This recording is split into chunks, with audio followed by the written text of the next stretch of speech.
Laidoje matysite, kokiame dvare mėgo lankytis prezidentas Antanas Smetona. Šitoje alėjos pradžioje sustodavo didelis 3-4 mašinų kortedžas, išlipdavo ponios, ir eidavo pėsčiomis šitą visą keletą alėją. Kaip dvarininkai bandė išsaugoti dvarus nuo nusavinimo. Jinai buvo priversta pasivadinti Popovai. Ar įmanoma vos per kelis metus atstatyti beveik sunykusi architektūros paveldą? Tas dvaras priminė iš siaubo filmo kokį pastatą, nes tikrai jis buvo niūrus, apgriuvęs, supuvęs, baisu iš tikrųjų. Tikrai jonaviečių, panorusių išsaugoti savo krašto pasididžiavimą istoriją.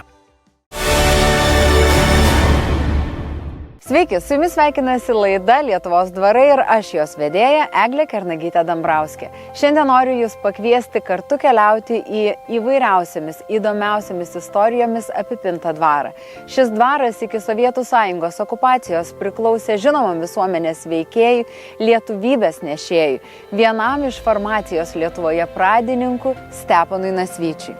Jo dukra Birutė Nasvytytė buvo ištekėjusi už prezidento Antano Smetonos sūnaus Juliaus.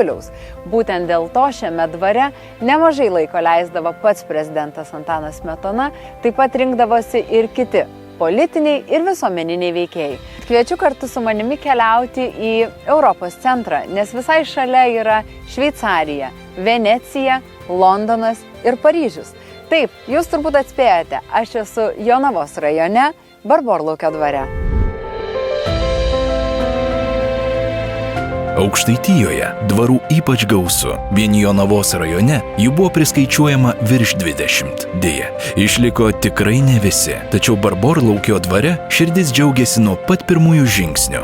Jau kelis metus dvaras yra restauruotas ir gyvena naują gyvenimą. Nors iš išorės Barborlaukio dvaras atrodo nedidukas. Viduje net 3 aukštai skirtingų erdvių ir keli šimtai metų didingos istorijos. Apie Barborlaukio dvarą daugiau mums papasakos muziejininkė, istorikė ir vietos gyventoja Ramunė Rugienė. Sveiki, Ramunė. Sveiki, Eglė. Tai pradėkime turbūt nuo pačių pradžių šio dvaro.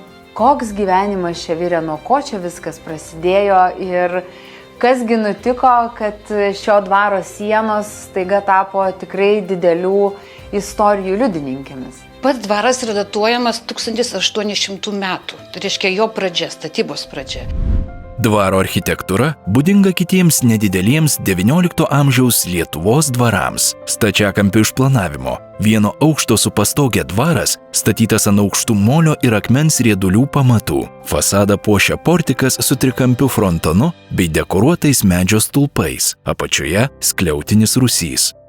Pirmieji inventoriaus įrašai byloja apie savininkus Konstantiną Dragatą, jo šeimą ir motiną Barborą. Dvaro pavadinimas, kaip pastebėjote, yra Barborlaukio dvaras. Ir buvo manoma, kad būtent motinos Barboros garbei buvo pavadintas Barborlaukis. Aišku, tai buvo lenkiška vietovė, dvarininkai dažniausiai būdavo lenkai, tai skambėdavo taip pavadinimas, arba Barbarypol vadindavo, Barboriškės, bet šitas pavadinimas yra maždaug nuo 1830 metų jau minimas. Kaip vienos Barborlaukio savininkės vardu dvaras buvo pavadintas, taip kitai dėl jo savo vardo teko atsisakyti. Tai buvo po Dragatų šeimos dvarą valdžiusi Rožė Kolbaitė, kuri, kad dvarą išsaugotų, tapo Rožė Popova. Todėl, kad tai buvo jau caro imperijos laikai, Rusijos caro imperijos sudėtyje. Ir tam, kad nenusavintų to dvaro, jinai buvo priversta pasivadinti Popova ir visose vėlesnėse dokumentuose jinai buvo minima kaip jau ne Kolbaitė, o Popova. Taigi dvarą jinai valdė iki pat 1914 metų. Deja, kartais saugojus dvarą, jau garbiame amžiuje Kolbaitei Popovai to padaryti nepavyko. Buvo pasakojama, kad Daunoravičius, kuris iš Kolbų tą dvarą nusipirko, iš tikrųjų nenusipirko jo. Jisai buvo dvaro ūkvedys ir tiesiog, Rožė Kolbaitė Popova jau buvo metuose moteris, pasenusi, jinai tiesiog neperskaitė kažkokių tai dokumentų, pasirašė ir taip dvaras apgaulės būdu atiteko būtent Daunoravičiui. Rožę Kolbaitę Popovą puikiai pažinojo ir mūsų pašnekovės Ramunės prosenelis, kuris užaugo Barborlaukio dvare kaip Rožės Kolbaitės įsūnis.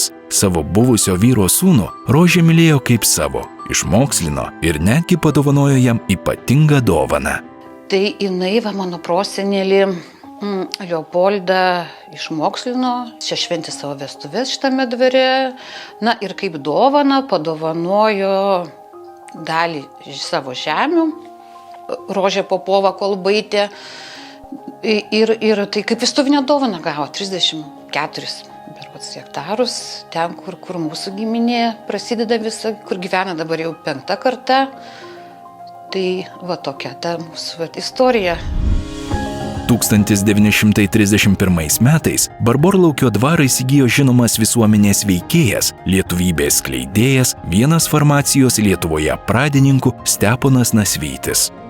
Dar nesenai buvo gyvų žmonių, kurie pasakodavo, kad prisimena, kaip Nasvytis eidavo pėsčiomis iki geležinkelio, čia visiškai netoli, gal keli šimtai metrų yra geležinkelis, stotis būdavo geležinkelio ta senoji ir dabar dar jinai išlikusi, sėsdavo į traukinį ir važiuodavo į tarnybą. Šiandien labai simboliška, bet prie Nasvyčių dvaras įgavo ir savotišką jungtį su Ukraina, nes Steponas Nasvytis mokslus buvo baigęs Ukrainoje, garsiame Dnipro universitete. Kaip pasakojo bent mano močiutė, aš atsimenu, kad labai jį mėgo vietos žmonės, nes buvo abu su žmona labai geri šeimininkai, sakykim, dosnus, tiesiog buvo ypatingai mylimi. Iš dvaro amžininkų prisiminimo. Dvare buvęs didelis sodas, daug daržų, daug rožių ir dar jaunos dvaro liepaitės. Į salą, kurią lankydavo dvaro svečiai, vedė lieptas. Rudenį išpuoselėto dvaro sodo gėrybės persikeldavo į dvaro virtuvę. Visoje apylinkėje dvaro kulinarija garsėjo ypatingais pyragais ir įspūdingai puoštais vaišių stalais, o prie šių stalų rinkosi žymiausi Lietuvos žmonės ir net pats Lietuvos prezidentas. Mat jo dukra buvo ištekėjusi už jaunėlio Antano Smetonos sūnaus Juliaus. Šitame dvare buvo didelės ir triukšmingos vestuvės, mes galime ir nuotraukas pamatyti.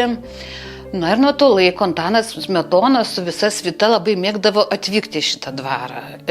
Atvykdavo jisai per Antaninės, birželio mėnesį, kaip šilta, geras oras. Ir pasakojo viena moteris, tai vėlgi perpasakoju, ką pasakojo mano močiutė, jinai beros buvusi dvaro skalbėja prie Nasvyčių, kad šitoje alėjos pradžioj sustodavo didelis 3-4 mašinų kortedžas, išlipdavo ponios, ir eidavo pėsčiomis šitą visą kelią, tą alėją. Iš to meto spaudos 1935 m. rugpjūčio 24 d. Kaunas vėl galėjo stebėti neeilinę vestuvių ceremoniją, nes tuokėsi prezidento sūnus Julius ir pianistė Birutė Nasvytytė. Smetona nutarė laikytis tradicijų, pagal kurias vestuves kėlė jaunosios tėvai, todėl pokylis vėliau vyko gražiame Nasvyčio ūkyje. Smetonos taip pat prisidėjo prie vestuvių pokylio. Vestuvių vaišėms išleistas rekordinis kiekis gėrimų. Atvažiuodavo ir taip Antanas Smetona gana dažnai. Čia buvo tokia meilės sala, Varpenos tam upelį, taip pasakydavo močiutė. Ir toj meilės saloj mėgdavo gerti popiečio arbatėlę, ilsėtis. Atvažiuodavo ne vien jisai su šeima, ne vien Antanas Smetona, atvažiuodavo ir to meto politiniai veikėjai, tai buvo Tubelis, Musteikis, Tomkūnas, ministrai mums visiems žinomi. Po reklamos matysite, kokius blinus seniau kepdavo dvaro virtuvėje. Receptas, kurį galėsite išbandyti ir jūs. Nenuostabu tai, kad šiandien dvare vėl aidi šventinis šurmulys. Atkūrę dvarą naujieji Barborlaukio šeimininkai, Rasa ir Artūras Remenčiai nusprendė, kad norėtų tęsti dvaro tradiciją ir atvėrė jo duris ieškantiems autentiškos aplinkos ypatingiausioms gyvenimo šventėms. Dabar pasikalbėsiu su šiandieninė šio dvaro šeimininkė, tai yra Rasa Remenčienė. Sveiki, Rasa. Sveiki. Kuogi tas Barborlaukio dvaras jūs taip sužavėjo, kodėl būtent čia norėjote atvykti ir jį atkurti? Šį dvarą įsigyti buvo mano vyro Artūro mintis. Jisai turi tokią silpnybę nusipirkti kažkokį seną, apleistą pastatą ir jį prikelt naujam gyvenimui. Jam tarsi hobis, iš tikrųjų tai. Ir tas dvaras, iš tikrųjų, kadangi mes esame jonaviškiai, gyvename Jonavoje, šitas dvaras nuo vaikystės yra žinomas. Mes vasaros metu atvažiuodavome čia šalia esantį tvenkinį įsimaudyti, matėm, kaip jisai nyko, griuvo mūsų akise. Ir iš tikrųjų, pasitaikius tokiai progai, mes kažkaip nusprendėm vyro dėka jį įsigyti iš tikrųjų. Pradžioje net nesupratom, į ką mes veliamės. Kai draugai pradėjo mūsų juokais vadinti dvarininkais, supratom, kad mes tapome šio dvaro taip pat istorijos dalis. Bet tai yra labai smagus jausmas, kaip pagalvoji, ar ne? Smagu. Jeigu tas dvaras neša tokią didelę istoriją ir staiga jūs irgi esate įrašomi kaip šio dvaro šeimininkai. Galbūt laikas parodys. O kaip viskas atrodė, kai jūs čia atvykote? Na, minėjote, kad stebėjote patys, kaip tas dvaras griūva, tai ką jūs radote atvykę čia, kai jau turėt pradėti po truputėlį tos darbus? Kai pirmą kartą atvykom į šitą dvarą, iš tikrųjų jisai buvo labai kritinės būklės, jisai buvo ant griovimo ribos. Tiesą pasakius, tas dvaras priminė iš siaubo filmo kokį pastatą, nes tikrai jisai buvo niūrus, apgriuvęs, supuvęs, baisu iš tikrųjų. Bet nusprendėm susiimti ir šį dvarą atkurt naujam gyvenimui, kadangi tai yra jisai mums artimas, mūsų krašto dvaras, taip ir atsitiko. Ir kiek laiko užtrukote, kol jau galėjote atverti duris lankytojams, kai jau pabaigėte viską? Dvaro darbai vyko apie 2 metus. Iš tikrųjų įdėjom labai daug darbo, kaip ir meilės tam. Patį dvarą atnaujinant, ar liko kažkokios tos autentiškos dalys, tokios kaip viskas buvo? Tikiu, kad viskas buvo tikrai jau pakankamai sutrūnyję ir sugriuvę, bet galbūt pavyko išsaugoti bent keletą kažkokių plotelių, kuriuos tiesiog palietus galėtum tikrai ir visą tą istoriją pajausti. Taip, pavyko, mums džiaugiamės labai, kad pavyko išsaugoti koloną vieną. Tada plytų ir medžio sienos dalį ir yra išlikęs mūsų pasididžiavimas dvaro arkinis rūsis, kuriuo labai džiaugiamės juo. Kartu su dvarą atkūrusia Rasa pasivaikščiokime po erdves ir paieškokime išlikusių autentiškų detalių. Štai yra išlikusi šita autentiška kolona, kurią mes patvarkėme. Šita, ar ne? Jinai yra restauruota, bet ji yra vienintelė kolona išlikusi. Taip.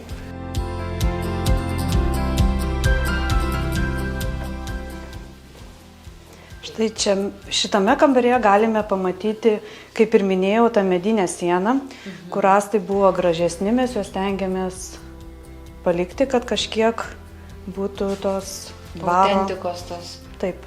Bet jie turbūt vis tiek kažkaip yra apdirbti, kad visai netrūnytų. Žinokit, minimaliai. Minimaliai mes juos išvalėm, nušveitėm kažkiek tenais, bet tikrai čia viskas natūralu.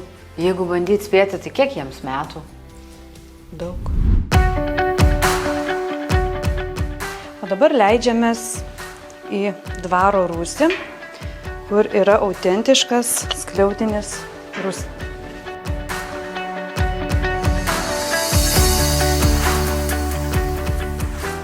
Labai akis kliūna už tų sijų, jos turbūt irgi autentiškos, ne, yra likusios dvaro. Taip. Radom iš tikrųjų kažkiek sveikesnių tų balkių, juos apdirbom ir įdėjom čia kaip detalę į viršų, kad taip pat dvelgtų tą senovę. Ir dar čia galima nueiti. O Dieve, ir dar? Šakės. Šiaip einant į rūsį dažniausiai būna toks nejaukumo jausmas, bet rūsys toks, jis tikrai toks jaukus, jame labai smagu būti. Aš ir šiaip nustebau, koks jis didelis yra. Tai kokį jūs radote tą rūsį, kai čia atvykote ir ar jį, nežinau, atkasti reikėjo? Kai mes atvykome, tai žinokit, tikrai nebuvo jauku eiti į tą rūsį. Čia buvo tikrai baisu. Buvo šlapia, vandens daug, šiukšlių, daug tikrai darbo reikėjo, kol mes čia išvalėm, viską atkasėm, paskui ir drėgmės daug laikėsi. Pamatus reikėjo šildyti, čia tvarkyti, kad jie tenais nesirinktų tą drėgmė. Iš tikrųjų, autentiško išliko viskas apart grindų. Grindys tik tai va plytelės klijuotos, bet viskas čia išlikę. Žinoma, lentynos va pakeistos, įdėtos naujos, durys įdėtos, nes nebuvo. O iš tikrųjų... O šiaip viskas yra va, autentiška, visos taip, plytos, viskas.